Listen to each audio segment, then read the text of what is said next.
Thank you everybody for joining. My name is Andrew Burt, and I'm one of the co-presidents of the Mirage Real Estate Association. We're very excited to have John McNellis here with us tonight. And before we hear from John, I just wanted to take some time to recognize Robert Brunswick, who's kind of going to be leading the discussion. And it's really because of Robert that we're able to have this opportunity to hear from John tonight. Robert Brunswick, he's the co-founder and chairman of Buchanan Street Partners, which is a real estate investment management firm headquartered in Newport Beach, California. Robert is also a founding member of the UC Irvine Center for Real Estate. So many of you on this call today have actually received a free copy of John's book, Making It into Real Estate, Starting Out as a Developer, which is actually courtesy of Robert and his donations to the center. So we're very grateful to have you, Robert, and we'll now hand the time over to you and have you introduce our guest, John McNellis. I guess, sorry, before you do that, we are going to have time for a Q&A session, but to kind of facilitate a smooth Q&A process, we're going to ask that everybody enter in their questions into the chat. And then later we'll kind of circle back and answer any of the questions that we have time for. So just make sure all the questions are in the chat. So with that, I'll hand the time over to Robert. Andrew, thank you. This is a great turnout and great to see everybody looking to further themselves with some good education. I've known John for now 40 years, believe it or not. And yes, we were both very young men back then. I was working for a developer in San Francisco who at that time specialized in historic rehabs, using investment tax credits and urban development action grants and industrial revenue bonds. And John was one of the brightest real estate attorneys in San Francisco and helped us with our business. And I got to know him there. I fast forward 5 years from that date, and I had I'd left that company and built a capital markets business. And John had hired us to help him finance a project in Vacaville. I think it was called the Commons, John, if you remember that. Yes. And that was fun. And, you know, we've over the years shared a friendship and continue to share a passion for giving back, not just with money, but with time and mentorship. And that's why I chose to be an adjunct professor at UCI, undergrad and grad, and John doing what he's doing here today, and you'll get a better sense for. John is an excellent resource. I've had him in my live class, not the virtual class, but this is a new experience and I think equally effective. So with that, many of you might have received this book. There we go. And hopefully you got the second edition. From the first edition, John has added 20 additional chapters. And it's just a great read, straight talk, simple. I wish I had this when I started out in real estate. Would have saved me some time. He nets out a lot of stuff, as he'll do today. If you like the book and you want to get the book, let us know if you don't have it, and post a review on Amazon, which will keep John's efforts and giving back going.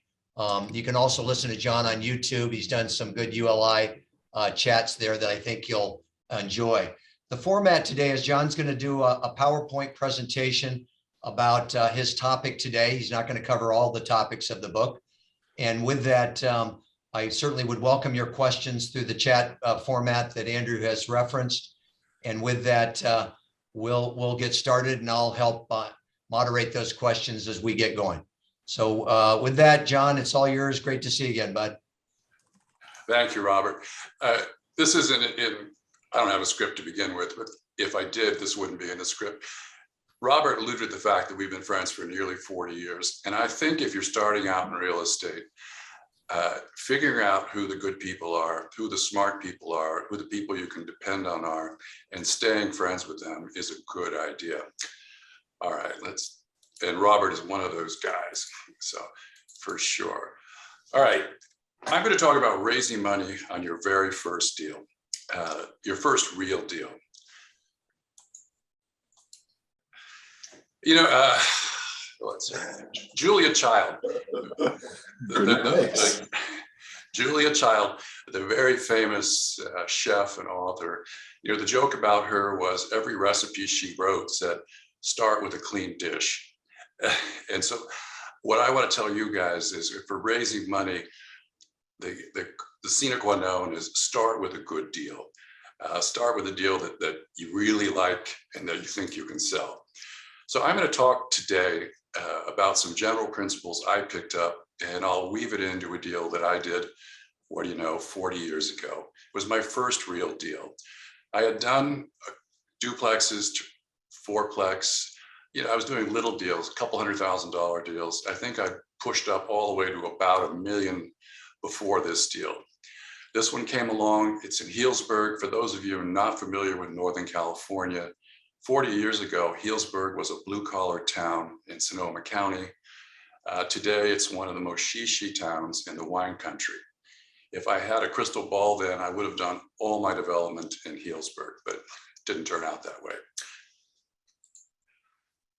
In our business in shopping centers, it really hasn't changed since I've been in the business. Typically, there's a supermarket at one end and then another anchor at the other. In those days, it was a drugstore. I'm not so sure about the future of drugstores, different topic, but big supermarket on one end, big drugstore on the other, and then a thin row of shops in between. And they were known in the business as a barbell center. You can see this one, sort of a barbell, but it's a little bit truncated because of the site constraints. We had a Safeway, what's now a Dollar Tree was a Payless Drug. We had a Carl's Jr., Wells Fargo Bank, kind of typical lineup for this kind of center. Here's a picture. We still own it 40 years later.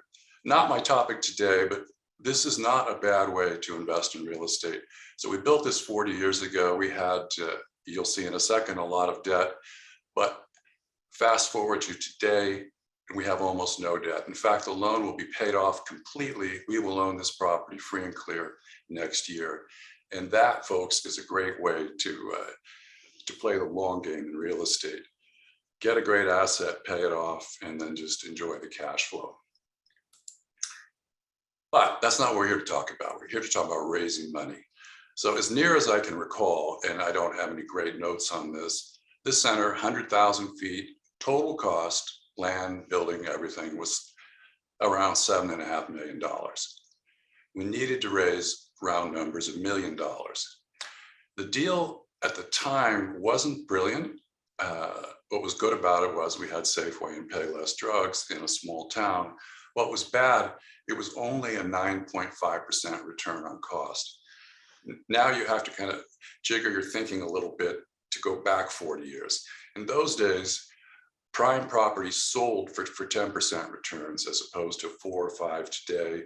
Interest rates were up around 10%. So this $720,000 of income, a 9.5% return on cost, was a good to okay deal, but it wasn't a screaming deal. It wasn't one that the banks were dying to do. In fact, we needed some public financing as a second to get it done. And it wasn't the easiest to raise money for. Now, I think I'm going to talk briefly about what most of you already know, but just as a little bit of background.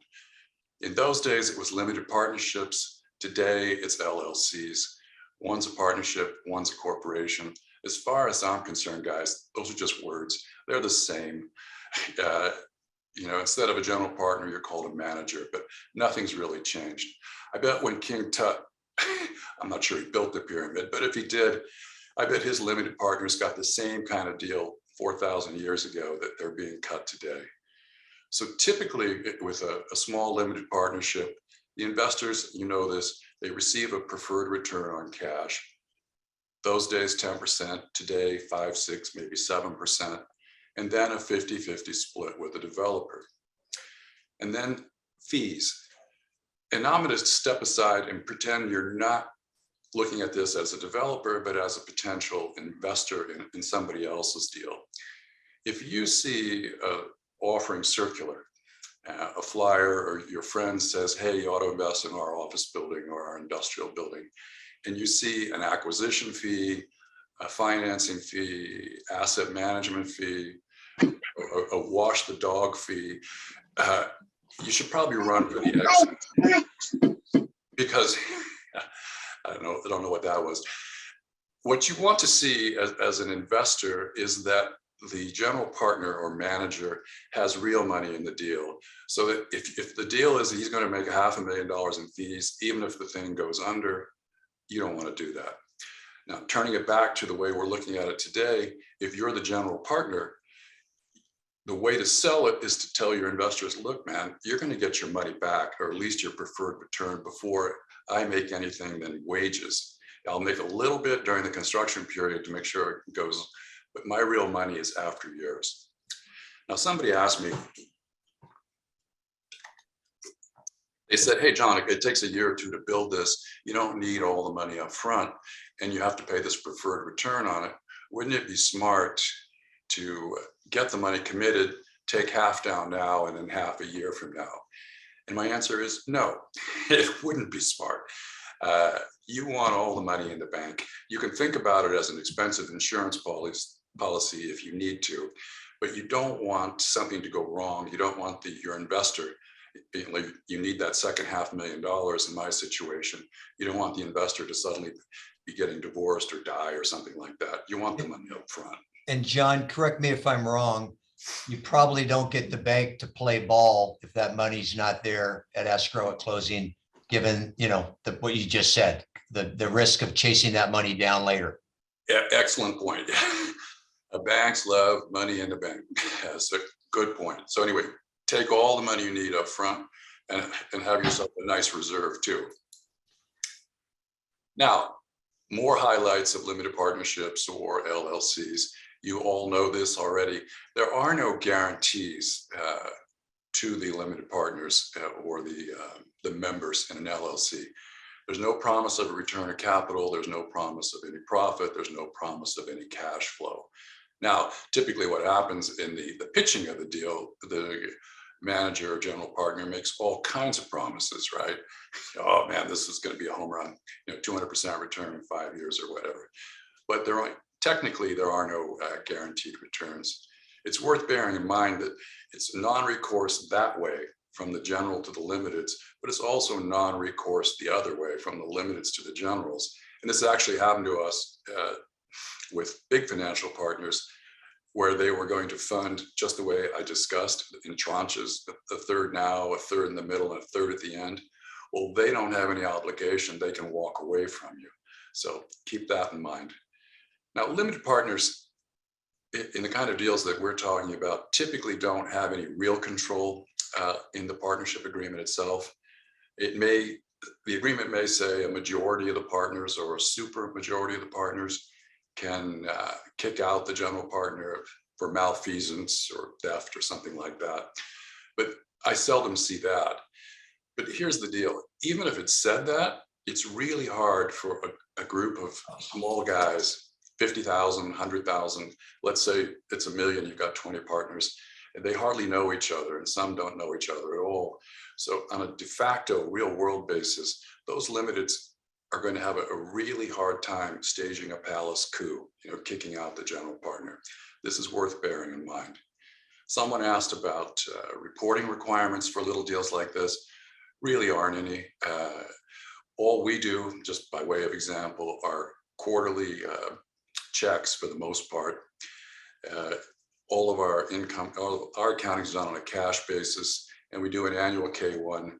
And when I get around to it, I'll send out an annual letter on the couple of limited partnerships we still have. Hey, John, before you move to this next slide, could you provide the group with some sense for what you might have co-invested?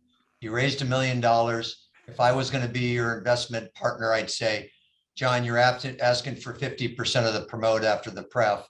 What are you putting up in hard cash aside from your fees? Blood, sweat, and tears. I'll get to that in a second, and you'll see that I put up almost nothing, but just enough, I guess. But I'm glad you're right. You're right with me, Robert, because here is a threshold question. If you're lucky enough to have a choice, and often you don't, and the question is, who is your preferred investor? Is it a financial institution? Is it a Buchanan Street? If Buchanan Canon used to do this, they don't do it anymore. Is it a financial partner that can bring hundreds and hundreds of millions of dollars? Is it a wealthy single individual?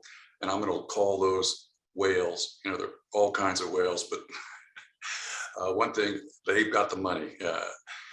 Or is it a group of your friends, your church group, your basketball team, your sorority?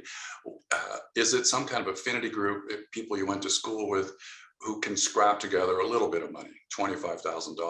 We'll call those minnows. Okay, let's talk about that. So the whale first, the billionaire, Elon Musk. he's probably the ultimate whale, right? He's the blue whale. So, well, the easiest thing, and folks, this is a real thing. Making one pitch or two or three, to 2 or 3 whales is a whole lot easier than trying to sell this like a door-to-door encyclopedia salesman, at $25,000 a pop. That's one. 2, much greater chance, if you pull the first deal off, that the whale is going to be around for your second, third, fourth deals. If you fail, he's out too. You'll find that the minnows, unless your name is, I don't know, Musk or Rockefeller or something like that, you'll run out of money. You might be able to raise your first deal among your friends and family, the guys you went to school with, but pretty soon you'll tap them out. Not that many people have barrels of $50,000 checks they can hand over. Another thing which I didn't really appreciate until later is that with a whale, you can get a very sophisticated partner, somebody who understands your business and someone who can act as the chairman of the board, someone who you can go to for strategy. The tactics are up to you, but the big picture stuff, should we buy this piece? Should we sell it immediately? How are the big picture leases going to come together? If you get the right kind of major partner, they can be very, very useful. Now, the downside, and Robert, I'm going to ask you to chime in on this. The downside with whales looks like this: 2 vertical lines with an S through it. Money. You get a much worse deal with a whale. They're rich for a reason. And you also, that control that I just told you that you would have over a group of individuals, you're not going to have that. Every single whale deal, every single financial institutional deal, they retain tremendous control. Robert, chime in here for me. Yeah, I would just certainly agree with what John's saying, but I would just frame the whale maybe a bit differently. Most John McNellises use whales and high net worth investors. John's unusual in that he's used his own money and high net worths for the most part, I believe, and hasn't had to really engage with the whale. Sellers like whales because of their predictability of close. They can talk to one party. When you tell a seller you need to go out and syndicate your capital, that is more challenging. I'm sure John presents that much differently when he's talking to sellers to assure them that he can in fact close. So no doubt a whale is going to dictate the terms. They're going to have all control rights. And at the end of the day, though, the whale is going to ask John to sign on the loan. If there's some loan recourse or some loan guarantees, certainly the bad boy carve outs. So no doubt, if you had your preference, all things being equal, you'd rather raise high net worth, controllable money that you can dictate the terms, control the transaction, and probably ultimately end up with a higher percentage of profits, as John is alluding to. Yeah, so Robert and I have a slight difference of opinion on that. I'm saying that where you can keep control is with a large group of individuals who are more, or let's say nobody owns more than 5 or 10% of the deal. If you have a one-stop shop, whether it's a high net worth individual or a financial institution, in my experience, they're going to require control no matter what. Also, in my experience with banks, I'm going to have to sign on that loan, whether I have a single, whether Chase Bank is my partner or a bunch of limiteds. For me, it's the deal terms and the loss of control. You can get kicked to the curb if you don't hit your benchmarks or your milestones, with a major financial player. Let's go. So minnows, the other side of the deal. Folks, if you want to feel like a bad actor in a bad off-Broadway play, you start pitching a deal, in my case, $1 million. You start pitching it at $25,000 a pop, because you've got to make 2 or 3 pitches probably for everyone you land, and you're just giving the same speech over and over again, and you're hoping to sell it, and you're having coffee and donuts or drinks or whatever. It gets pretty tiring. Again, as I alluded to, very unlikely, unless the Sultan of Brunei is one of your buddies, that your minnows are going to fund a lot of future deals. And then, yes? Hey, John, I think there's a timely question from one of your audience members. You got a deal, it's $10 million, or we can use your 7 million and 1 million of equity. It's a great deal, but you don't have the track record. It's your first deal. The investor wants to see track record. So how do you sell that investor on your non-track record? Yeah, I'm going to get to that too. Okay, good. All right. There we go. If you don't have a little of this, and by that I mean gray hair, it is really hard. So when I was selling this deal that we're going to get to, I was 28 or 29. I could not sell myself. The bank would look at me and they, yeah, sure, kid, we're going to give you $7 million. No way. As it happened, I had an older partner, but let me come to that. So accounting issues. This is silly, but by odd coincidence, our accountant on this project, she's been with us for 35 years. She's great. She called me, and of course, this time of year, you really hate to hear from your accountants. It's never good news. But anyway, she called to complain about this deal, saying how she wasn't getting paid enough because how expensive the accounting has become. Because think about it. When I was raising this money 40 years ago, some of the people were in their 40s and 50s. They have died, or they have gotten divorced. They have sold their shares. They have their kids in the deal. So there are more of these little tiny fractional interests out there. And each time somebody buys into a limited partnership or an LLC, they have a new basis. And then they have their own accountants who want the accounting tailored to them, which we have to eat. So the little guys cost you a little bit more. Oh, and by the way, it costs more to put together because you've got to do some kind of SEC thing, I think, or at least we did 40 years ago. On that, to Robert's point, we went from minnows to start out to institutional partners to, by 1992, so 30 years ago, saying we'd rather not have any outside financial partners. So we ended up shifting down into smaller deals and just funding our deals with our own capital. So this group that we're talking about today, I think they're our last limited partners. Everything else is just owned internally by my operating partners and I. Anyway, here's something that is really worth stressing. I told you that in an LLC or a partnership agreement, technically you have no liability to your partners. You can lose all the money, if they sign it off, it's in big bold print, manager promises you nothing. I recognize I might lose my investment. That's fine for the legalese, which nobody's going to read. But if the deal goes south, and folks, I'll tell you, I've been doing this long enough. When people tell me that they've been in the business their whole career and never lost any money, I just say, he's a liar. We all lose money. I think I counted it up for that second edition of the book. And I think over 80 odd deals, we probably lost 6 or 7 times. It just happens. And if you doubt that, just think, where are we today? Anybody that was trying to build 2 years ago with COVID, Albert Einstein and Bill Gates could have a deal together, and they still would have lost money because of the COVID.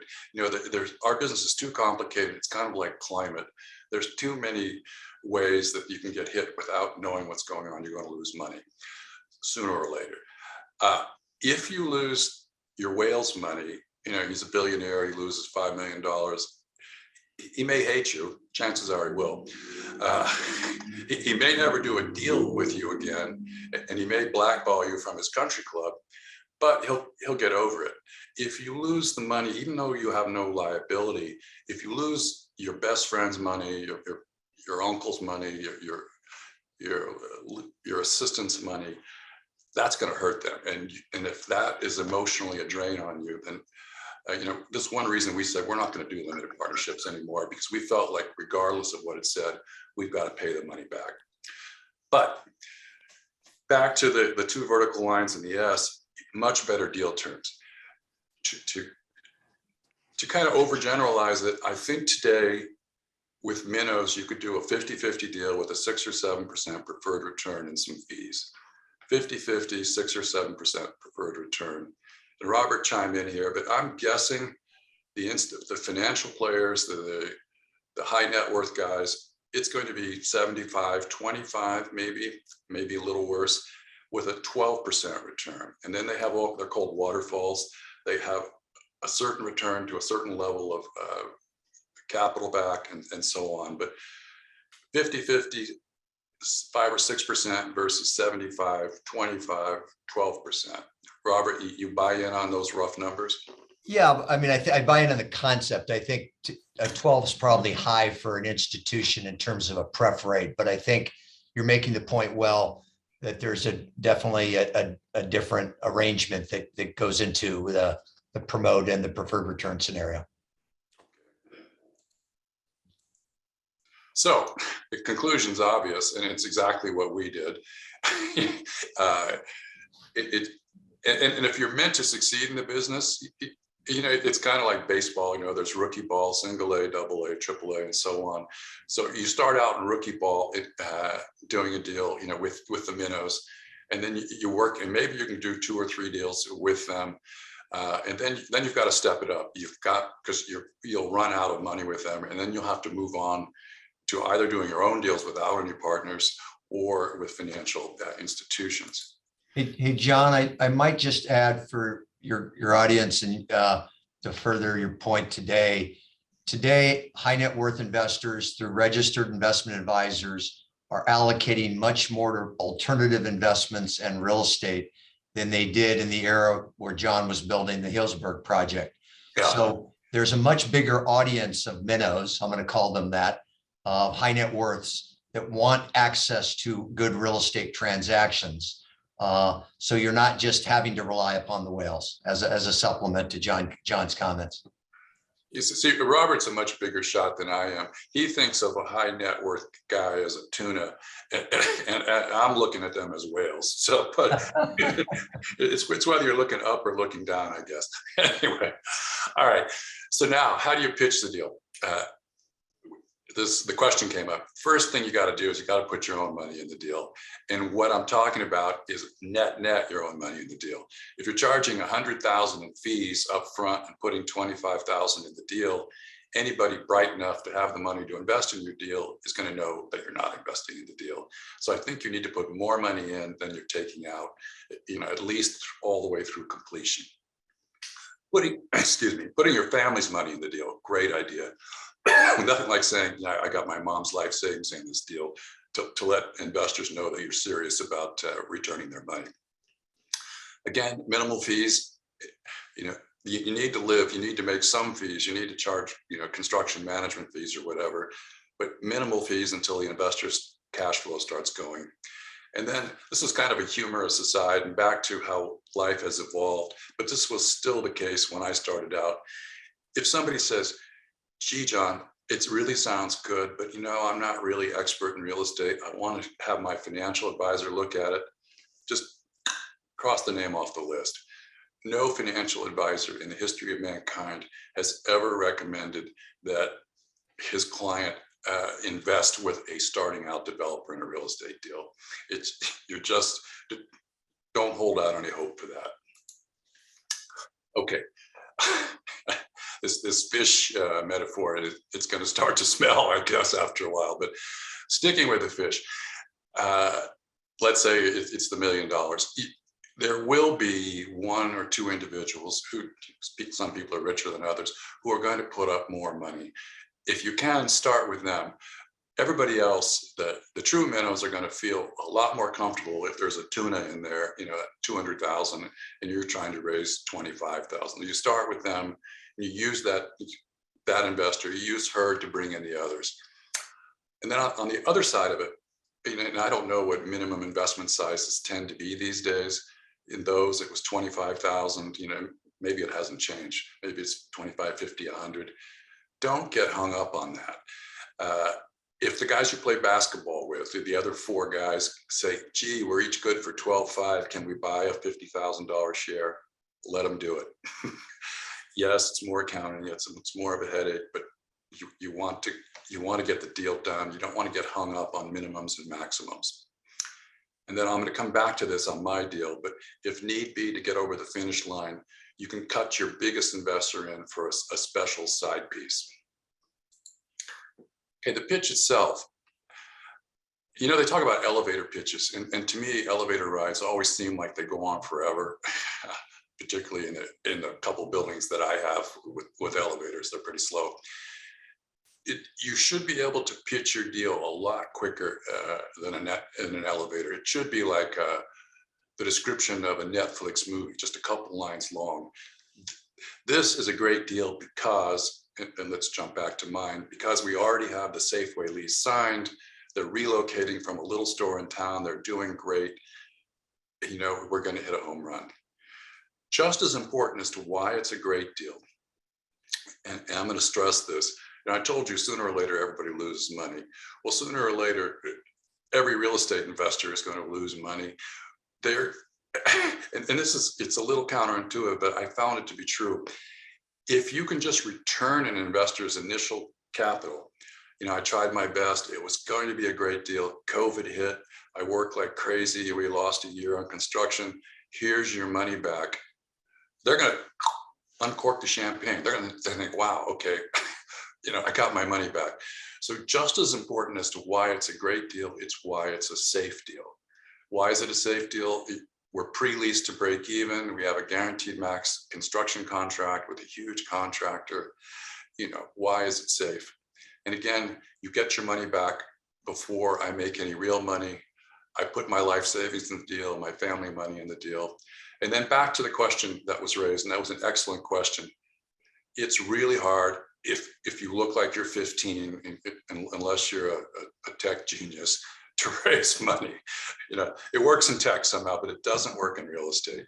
So what you really need to have, in fact, I've told people this when they call me separately. I said, you need to bring in an older partner with experience, someone that you can sell.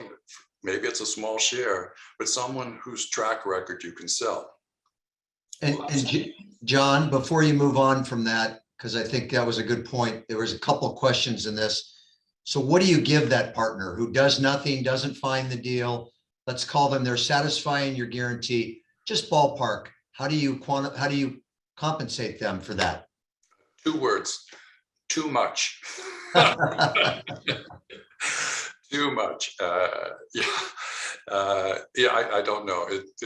In my case, it was organic. This deal I did with let's see, he was about 15 years older, so he was in his early 40s, old enough, and I was about 15 years younger. He was a client, I was his lawyer. As Robert alluded to, I was a very mediocre real estate lawyer in San Francisco for half a dozen years. So, all right, you know, back to what did I do on this? I probably did make 50 pitches. I probably did feel like the worst actor ever. And I sold my older partner's track record. My older partner was an accomplished, he was a good developer. He knew how to lay out the parking lots, where the buildings ought to go, how the leases ought to be structured, you know, where the garbage went. He knew all the kind of the technical stuff that I, as a lawyer and more of a finance guy, didn't know, but he wasn't adept at raising money. So I was the salesman and I sold his expertise. I scrapped together $25,000 and I invested in the deal. And at that, it was pretty much all I had. And my mother, who was a cunning Irish woman. She had a little bit of money. I asked to borrow money from her. She said, "No, Johnny, I'm not going to lend you any money. I want to be a partner." so, there she went, but she went in the deal. And then I got up to $900,000 and I ran out of gas. I called everybody I knew, all the partners in my law firm that were kind of amused that my hobby was making money. I got 4 or 5 of them to invest, fortunately, so they didn't fire me for my side job. But I ran out of gas. So the way I got that last $100,000 that I needed, I went back to my tuna, my 250,000 guy, and said, "I know you're rich. I know you're good for another $100,000. What's it going to take?" And he had me pretty well limbered up, like after a yoga session. And he said, "I want 20%. So I had to give him 20% of the general partner side, 20 of the 50, or 10% of the total deal. Again, it's more important to get the deal done when you're starting out than to hold out for the last dollar. Would I have loved to have that 5% because I was splitting with my other partner? Sure. But to make the deal, we gave it to him, and we went on. John, I think that's a great example of a real world reality that takes place when you're scrapping together your first deal. Some people were asking, would you ever partner with your architect so that you don't have to pay them their fees, or partner with an engineer? No. What are your thoughts on getting them in? No, and no. And just simply because I imagine it's not meaningful capital in the scheme of things, so it doesn't really float the boat. Is that fair? Yeah, I wouldn't do that. And then you've got the conflict, and I'd rather pay the architect his full fee, make sure I have his attention, and no, I would not do that with either. I do know people that partner with contractors, and it can often work out. We haven't. That, folks, was it in terms of what I wanted to talk about. Actually, none of that's really in the book. Robert alluded to it. ULI has been kind to me. Each year I give a talk at the national meeting. They post them all on YouTube. They're up there. You're more than welcome to check them out. They're free. And now we're open for questions. Robert held up a copy that, show that again, Robert. Where'd it go? Right here. Yep. They probably can't see it unless you want to. Yeah, that's all right. That's not what, I screw up pretty much every day. Put it right next to your head. There you go. No. There you go. That's not the one you're going to buy, the one with the little red house on it. I thought that was a cute cover. I didn't listen to the publisher. And then, they finally overwhelmed me and said no. So there were only 1,000 of those printed off. They're all gone. So but the content's the second edition though, John, just the cover. Yeah, it's the second. It's the same. Yeah, absolutely the same. But got it. Okay. But I just didn't want to. That's the book you're going to see, the one with the blue cover. Okay, that's it. We can stop the share. So there'll be some questions. I'm going to help us get going here. John, you've had you're a humble guy, and you give back a lot by doing this, and I know it's a passion of yours. John, you likes to write and whatnot. So just, I think if I'm not mistaken, you've now moved from being the developer, the operator, to the investor yourself. Is that fair to say? And so talk about a little bit how you've helped younger people get going and what you found appealing in their pitches. Why did you pick some and not others? What was it about them that you invested with? You invested with them. You partnered with them. Yeah, I have invested with maybe a half a dozen younger guys so far, certainly open to investing with women. They have, for the most part, have come out of ULI.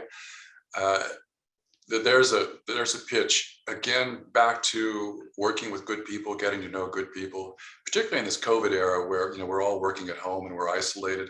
The more involved you can get with industry groups, whether it's ICSC if you're in shopping centers, or NAOP if you're in apartments, or or industrial.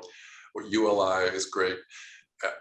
The ULI has a mentor program. And so for the last dozen years, I've had mentee classes, 5 or 6. I would recommend, to the extent you're in a location that has a local ULI council, join it and get on their mentee program. That's how I met them. And then some of these mentees just were like termites. I couldn't get rid of them. They just stuck. And they just kept pitching me deals. And gradually I came around to doing it.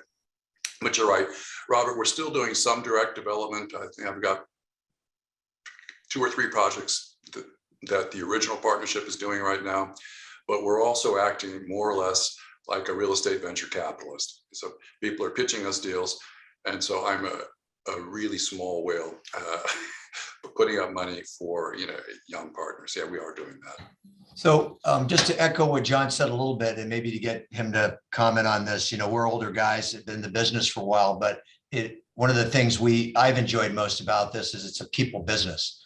I think in this day and age with technology the way it is, I can't tell you how many pings I get a day, people wanting to sell something, and it's a turnoff to our generation. And in large part, when you're pitching investors, most of them are going to be older.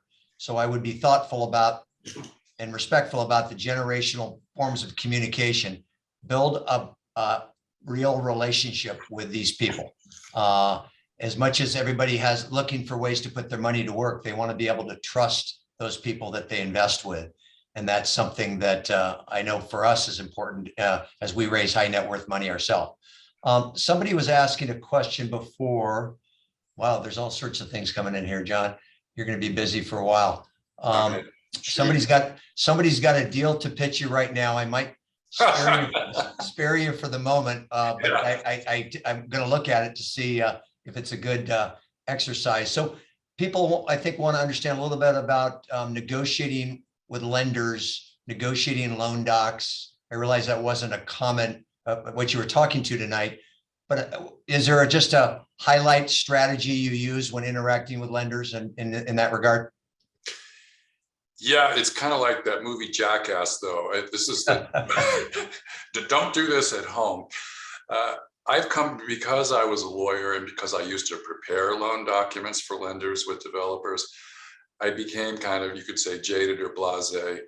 I have also found that if you hire a fancy lawyer, he will negotiate the loan documents for you until the cows come home.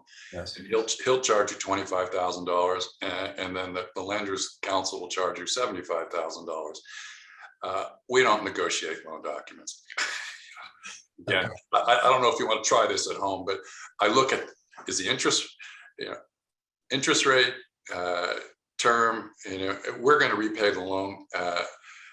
And I stopped.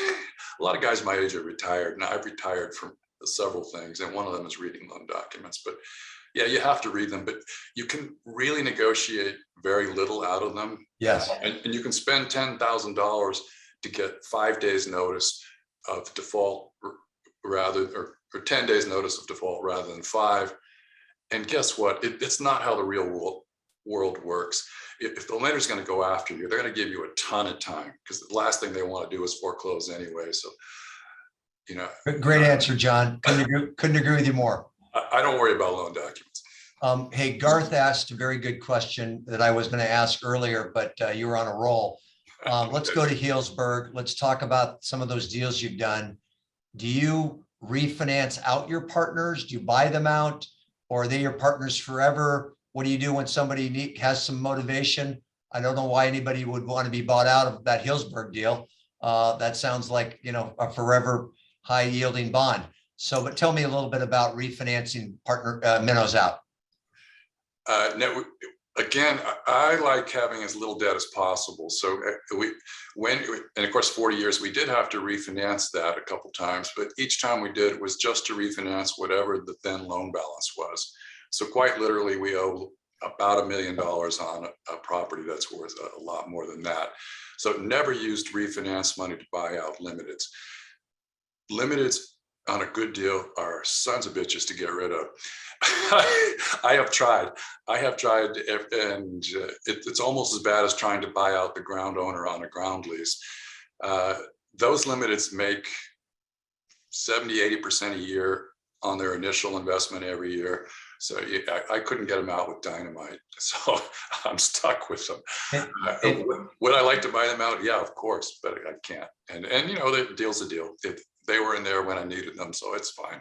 Yeah, I like that follow, because if happy investors there for the next one, and you'll get your promote as advertised, and you don't need to make more on that deal. So I think that's a good way to look at it. Jawan Hubbard, I'm not pronouncing your name right, I apologize, but you said, what's the best strategy for finding minnows? So John, how did you find those 50 people to talk to that you landed 20? Were they your pals? You had a relationship? Yeah, it were people that I worked with. My law firm, I think I got 4 of the partners. Those are guys in their 40s to put up money. My mother, I just went to everybody I knew, and it's tricky.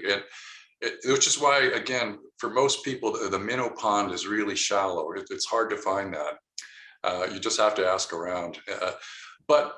And nobody believes me when I say this, but I'll keep saying it. Raising money is much easier than finding a good deal.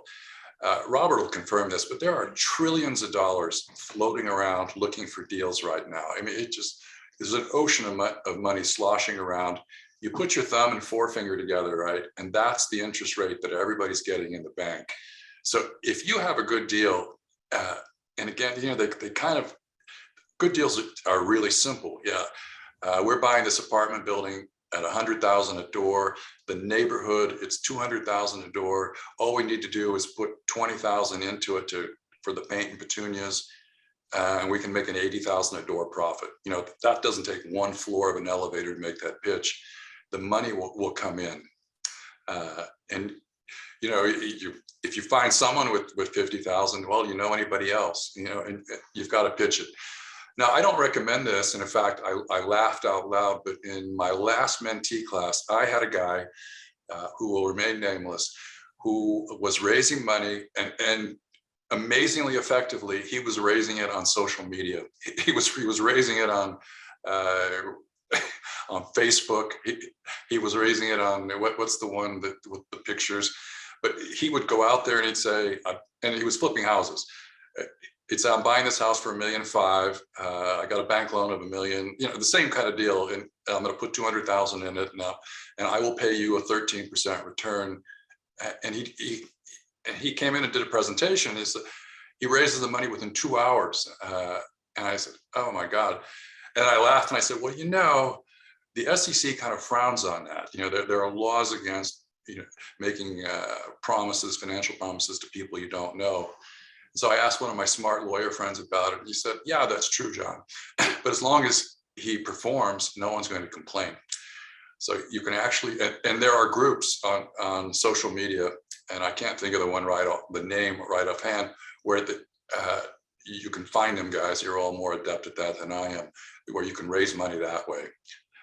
Again, for the record, since we're being recorded, McNellis doesn't recommend it, but it is done that way. Oh, we're being recorded? Oh my gosh. Oh my God. Hey, John, I remember a good question here. I remember from kind of some business classes that the expression, you can't eat an IRR, right? Yeah. And I think, if I give, if you give me $10 and I hand you back 10.20 in a day, your IRR is going to look phenomenal, but all you got was 20 cents. So your absolute dollar is not that interesting. So Right. that being said, what metrics do you find most useful in analyzing or evaluating a deal? Yeah, great question. We don't use the IRR at all. I think you all know this. The IRR is predicated on knowing what the value of a property is going to be in 10 years, and then discounting that down to the present. And the numbers will always work absolutely accurately, but the assumptions, it's like saying 10 years from now, it's going to rain on February 10th in Newport Beach or in Palo Alto. There's no way they can know. The only what we use is what is the return on cost on the day that we're stabilized. And even that's a little bit of a guess. So, we put the deal together. I'll simplify this. It takes a year to put the deal together, a year to build it, a year to get it stabilized. So while we're underwriting the deal in that first year to put it together, we're just trying to figure out where cap rates will be, where rents will be 2 years out. That will do. And what are we looking for? We're looking for a return 2% greater than what the cap rate is.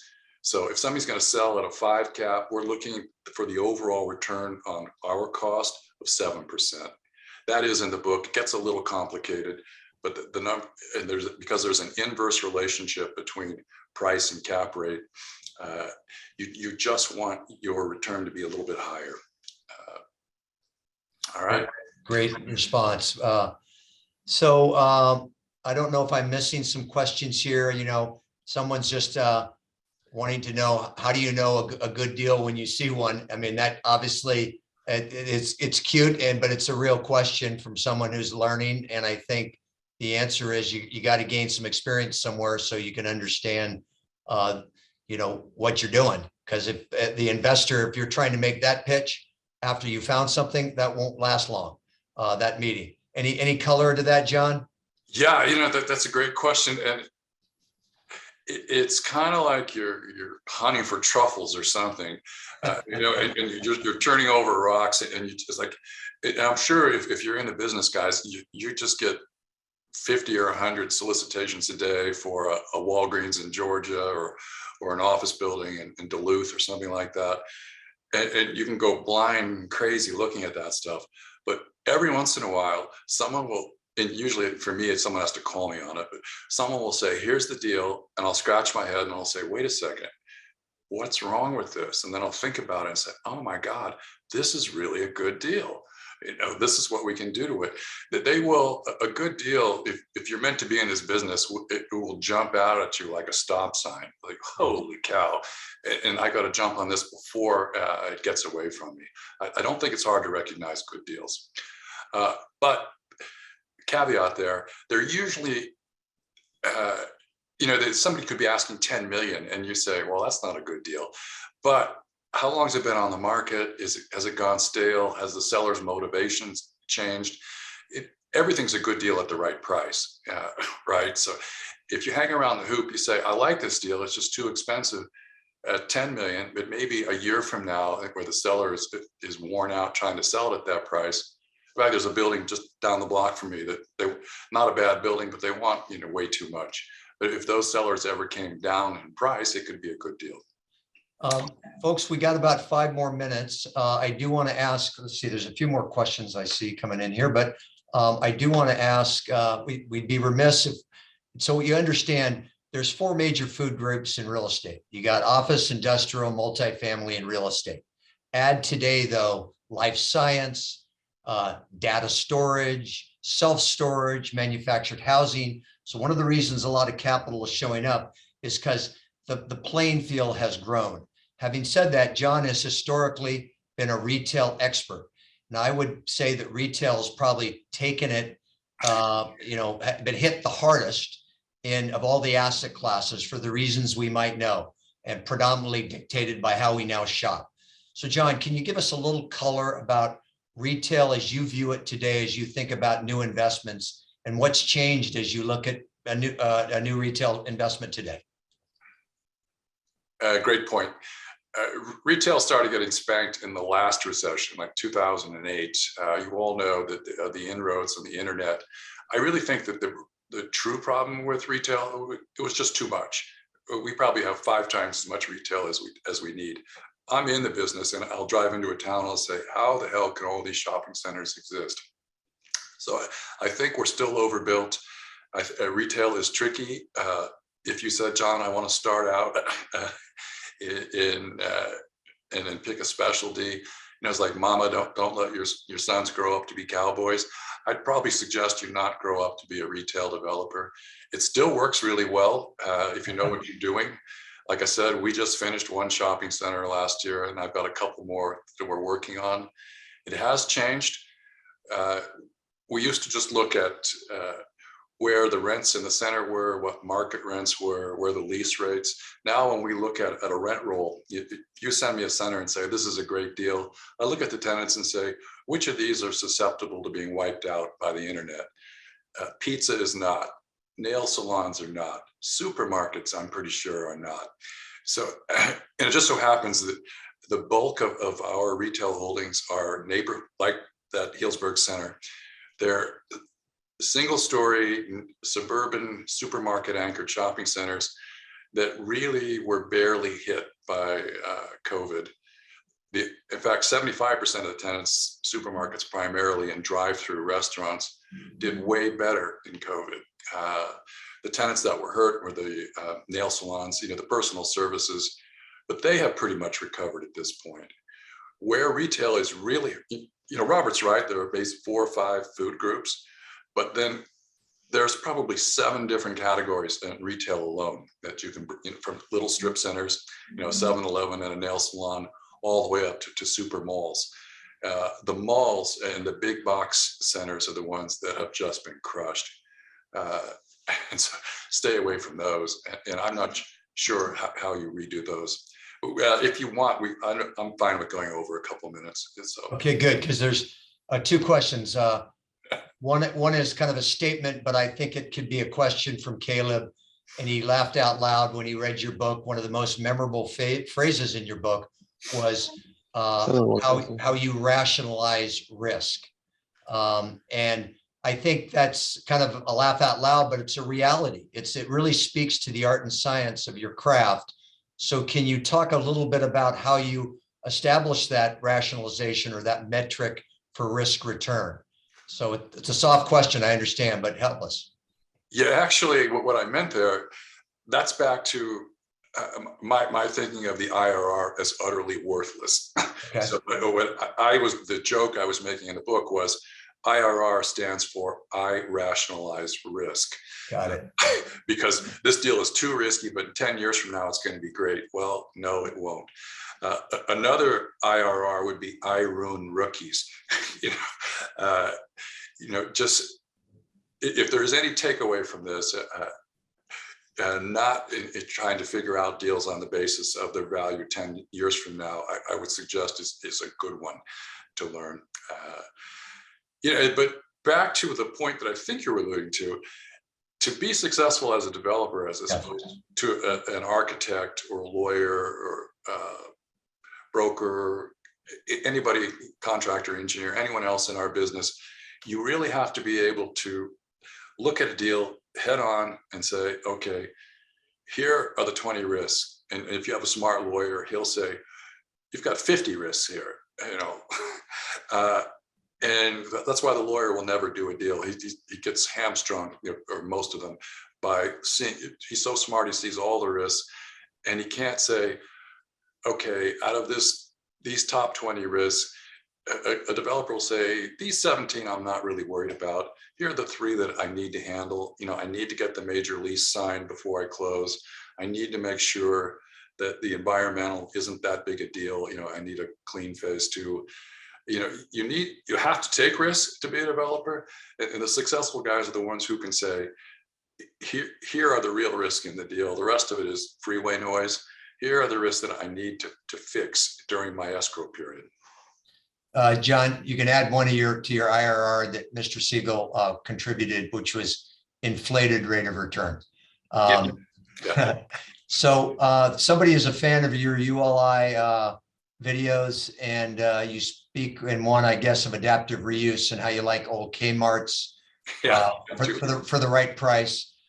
Do you recommend subdividing a dark big box space like that into several smaller spaces, or keeping it one large single tenant space? And do you tend to keep them as retail or reposition them into another asset class? I'm sure it depends, but maybe you can comment on that.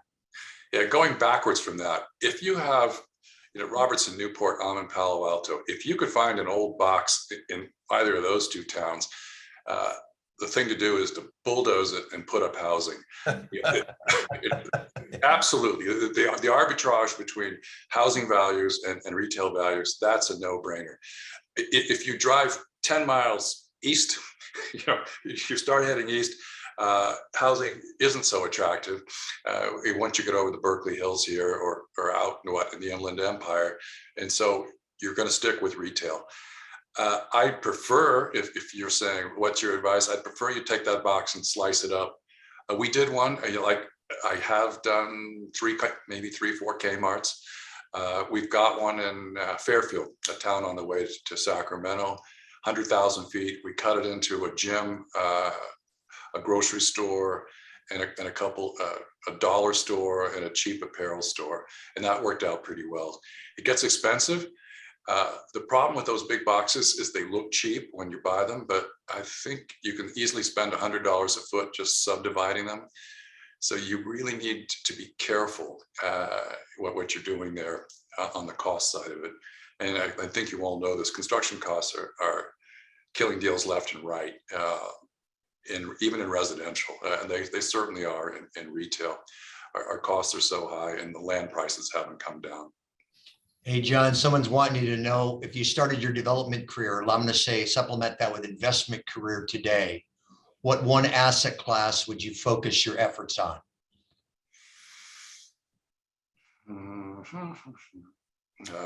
Not industrial, it's too hot. The whole world's in industrial. What I always tell people is that the training wheels deal to get into, the simplest one is residential. And why? Because putting industrial aside for just this brief moment in time, every other asset class has a vacancy factor. Office buildings, retail, you name it, and you've got to fill it up, and you may not fill it up. Residential, you can always clear it. And I'm talking California here, in Northern California, all I know, but you can lower your prices. You don't have that vacancy factor hanging over you. It's really, what am I buying the land for? What's it going to cost? What are my projected rents? And then what are the cap rates? Now the rents took a big hit up here thanks to COVID. Again, smart guys lose money in real estate. Rents dropped 20, 25%. And occupancy briefly in San Francisco dropped to 80%. So if your rents drop 20% and your occupancy dropped 20%, your NOI is then at 60%, back to losing money.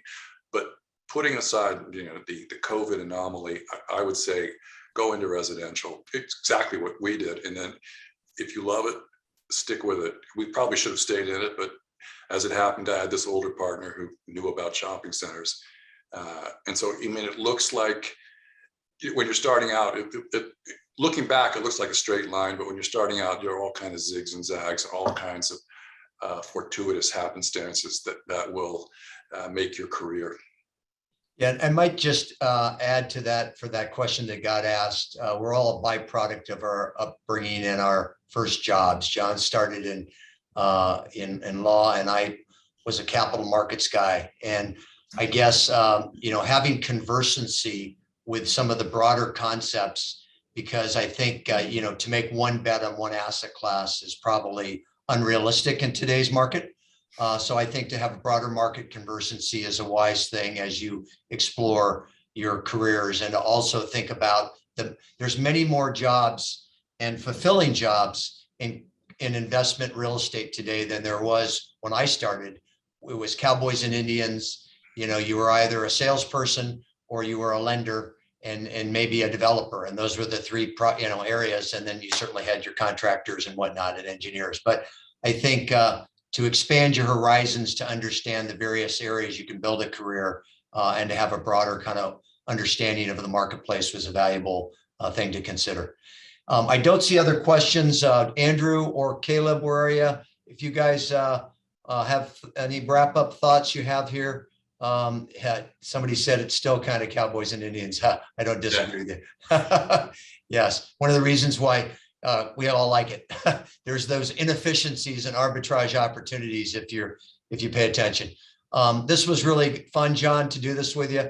I look forward to grabbing the lunch in your backyard or mine next time you're down here. I'm up there. Thank you for your time and thank you, everybody. It was contribution to furthering the education of young people. It's great. Thank you, everyone. We appreciate it. Enjoy your evening.